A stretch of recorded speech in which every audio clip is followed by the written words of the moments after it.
Llavors, a darrere d'un concepte que en economia s'accepta, que és l'estabilització macroeconòmica, ho allibera tot. Què vol dir alliberar tot? Clar, una societat planificada, una societat que tot està determinat. Clar, tots són ordres, no?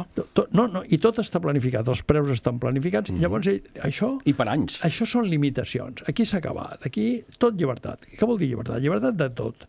De preus, llibertat... No, aquí no hi ha arancels que valguin, aquí la moneda lliure, vull dir, la tassa d'interès lliure, tot flotant, que és com un lliure, tot lliure.